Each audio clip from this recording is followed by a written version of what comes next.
जय जय श्री राधे। भजनिताई गौर राधे श्याम, जप हरे कृष्ण हरे राम। चरित सुधा श्री श्रीमद राधा रमण चरण दास देव बाबा जी महाशय, बड़े बाबा का जीवन चरित्र। मूल बंगला संपादक प्रकाशक श्री रामदास बाबा जी। प्रिय श्रोताओं, आप लोगों के साथ बड़े बाबा का ये चरित्र आपको सुनाते हुए हमें बहुत हर्ष होता है। ऐसा है आपको भी बहुत आत्म संतोष मिलता होगा बाबा का चरित्र सुनकर। आप प्रतिदिन हमारा ये पाठ सुनिए और हमको अगर आप बहुत ही भक्ति से और प्रेम से सुनकर आप मुझे इसको सब्सक्राइब भी करिए। पदोन्नति और उदासीनता। श्री आशुतोष गोस्वामी महाशय रायचरण बाबू से विशेष प्रेम करते थे। कोई कार्य उनसे परामर्श किए बिना नहीं करते थे। जमींदार महाशय ने उनके बुद्धि कौशल, निरपेक्ष भाव और कार्य दक्षता को देख उन्हें उन्नति देकर सांताल परगने का सुपरिटेंडेंट बना दिया। जमींदारी का काम सुचारू रूप से चलने लगा, पर अब न जाने क्यों रायचरण बाबू का मन उदास और संसार से विरक्त रहने लगा। प्रभु बनकर लोगों पर शासन करने की इच्छा न रही। जमींदारी का कार्य बड़ी उलझन का होता है, उसे एकदम छोड़ देना भी कठिन होता है। संसार बंधन काटना उनके लिए उतना कठिन न था जितना जमींदारी से छुटकारा पाना। उन्होंने मन ही मन कुछ निश्चय कर लिया। इसी समय उनके दीक्षा गुरु श्री युक्त योगेंद्र नाथ भट्टाचार्य महाशय आ पहुँचे। रायचरण बाबू ने उनका यथोचित सत्कार किया। गुरु शिष्य एकांत में बैठकर वार्तालाप करने लगे। शिष्य ने कहा, गुरुदेव कृपा कर मेरा हाथ देखिए। भट्टाचार्य महाशय ज्योतिष में बड़े पारंगत थे। वे सहज शिष्य की हस्तरेखाएं देखने लगे। देखते देखते पूछा, तुम्हारी जन्म कुंडली है क्या? शिष्य ने उत्तर दिया, है प्रभु। गुरुदेव ने जन्म कुंडली मंगा हाथ से मिलाकर देखी और बोले, बेटा रायचरण, तुम अधिक दिन गृहस्थ न रहोगे, शीघ्र गृह त्याग करोगे। संतान केवल एक कन्या रहेगी। शेष जीवन में तुम्हारी बड़ी उन्नत अवस्था होगी। अधिक क्या कहूँ, एक दिन ऐसा आएगा कि बहुत से लोग तुम्हारी पूजा करेंगे। रायचरण बाबू ने कहा, गुरुदेव, इसी को आप उन्नत अवस्था कहते हैं? लोगों के पूजा करने से मुझे क्या लाभ होगा? आप आशीर्वाद कीजिए कि मैं सबसे छोटा हो सकूं। गुरुदेव ने उत्तर दिया, बेटा, तुम्हारे शेष जीवन की उन्नति का वर्णन मैं भाषा द्वारा नहीं कर सकता। तुम्हारी हस्तरेखा और जन्म कुंडली का फल विचार कर मैं अपने को धन्य मानता हूँ, और अधिक तुमसे क्या कहूँ। रायचरण बोले, गुरुदेव, पुरस्चरण की विधि लिख दीजिए। गुरुदेव बोले, बेटा, मैं तुम्हारे लिए सब कुछ कर सकता हूँ, तुम जो कहते हो किए देता हूँ, पर देखो मुझे भूल न जाना। रायचरण बोले, प्रभु, आप ये क्या कहते हैं? मैं किसी भी अवस्था में क्यों न रहूं, आपकी कृपा का ही आश्रय लेकर रहूंगा। आप आशीर्वाद कीजिए कि मेरी मनोकामना पूर्ण हो। नौकरी से उदासीनता।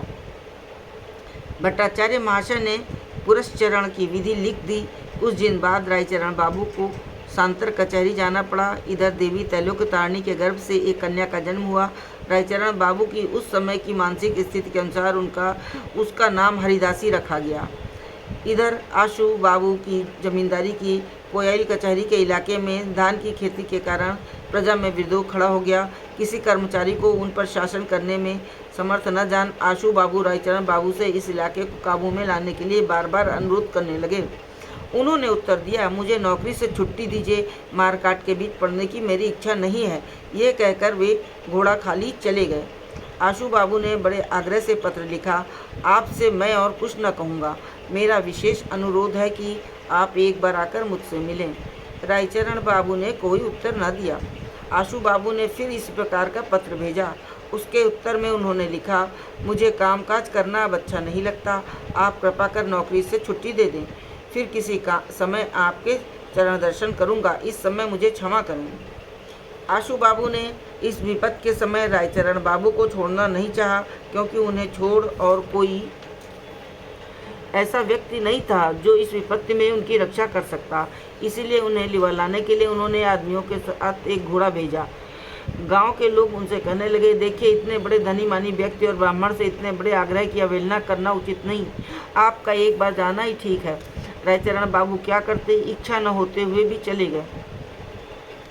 उनके पहुंचते ही आशु बाबू विशेष अनुरोध के साथ कहने लगे, आपके बिना ये कार्य सिद्ध न होगा। जितने भी आदमियों की और धन की आवश्यकता हो लेकर प्रजा के विद्रोह का दमन कर दखल करा दीजिए। आशु बाबू के अनुरोध से बाध्य उन्हें ये दुरूह कार्य स्वीकार करना पड़ा। उन्होंने आशु बाबू को समझाकर कहा, देखिए 200 कबूलियतों की लिखापढ़ी हो चुकी है, अब और अधिक अत्याचार करना उचित नहीं। मेरा विश्वास है कि इस कार्य का फल अच्छा न होगा। पर आशु बाबू ने उनकी बात न मानी, इसलिए उन्हें पोयाइल कचहरी जाना पड़ा। वहां पहुंचकर वे प्रजा के साथ नाना प्रकार से आनंद भोग करने लगे। एक की जगह 10 खर्च करने लगे। लोगों को खिलाना पिलाना छोड़ और कोई काम ही न करते, यहाँ तक कि अपने घर से पैसा मंगवाकर अपना खर्च चलाते।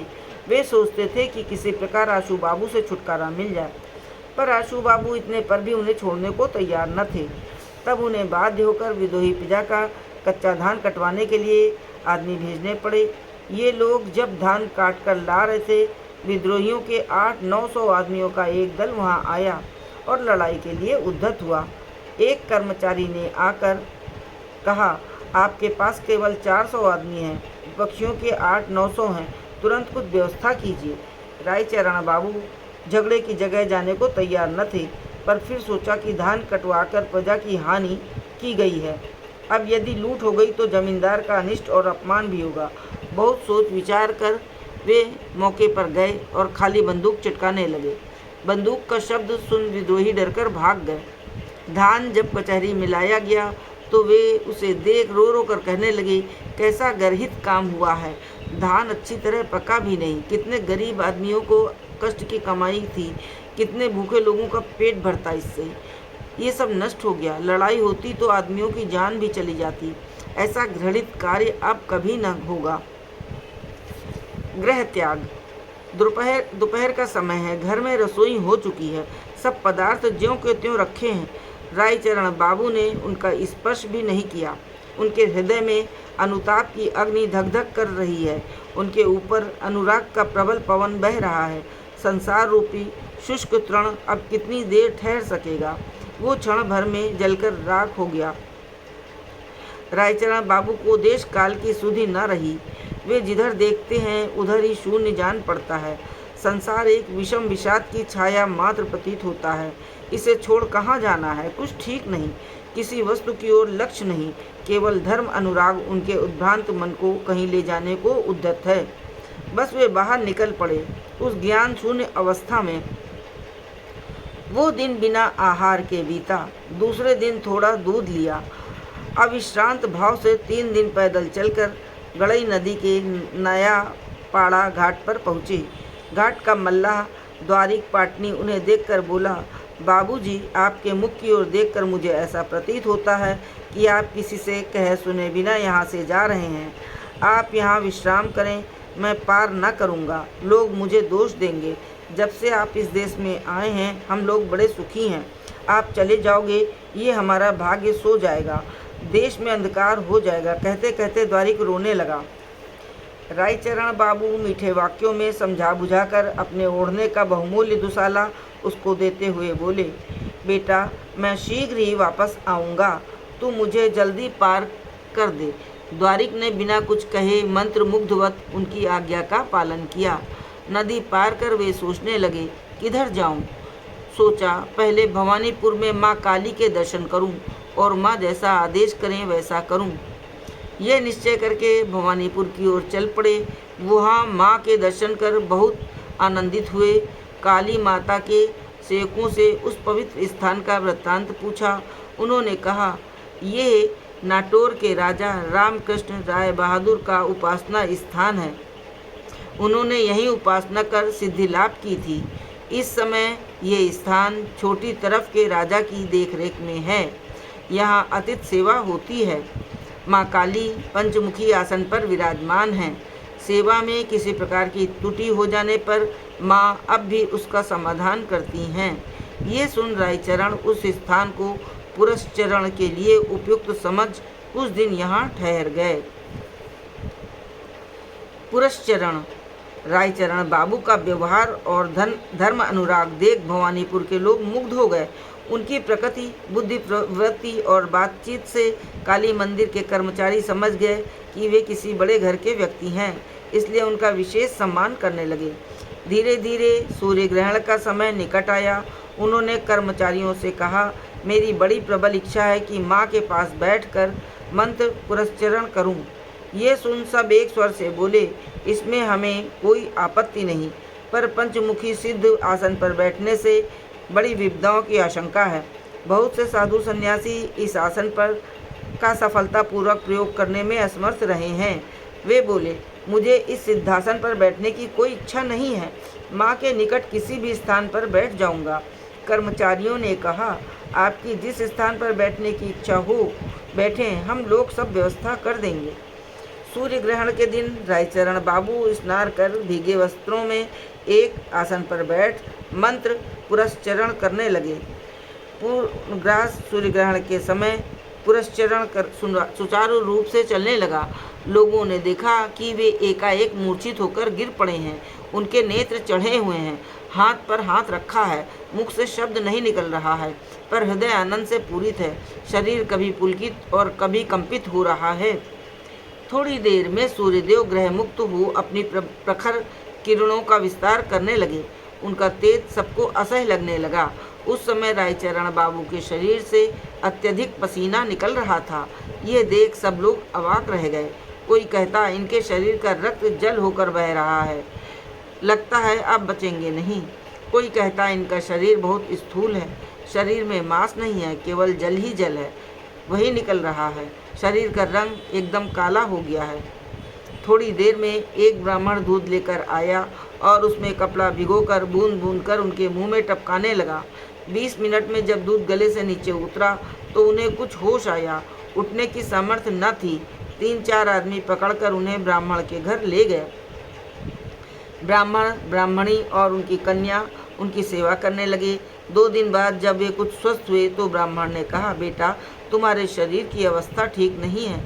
जब तक स्वस्थ न हो जाओ तुम्हारा कहीं जाना उचित नहीं है।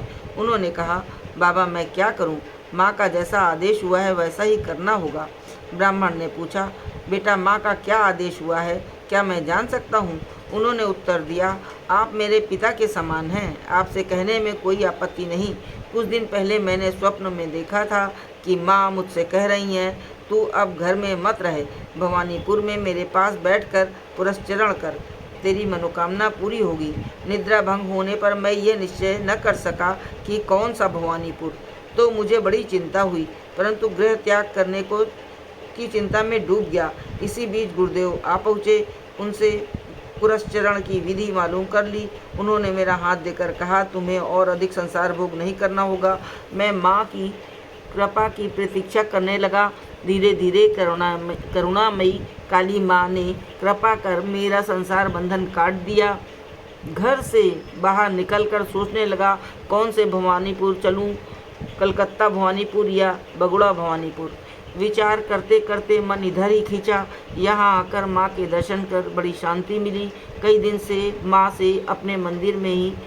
ने अपने मंदिर में ही रखा है। परसों सूर्य ग्रहण के उपलक्ष्य में पुरस्चरण करते हुए इतना कहते कहते उनका कंठ भर आया।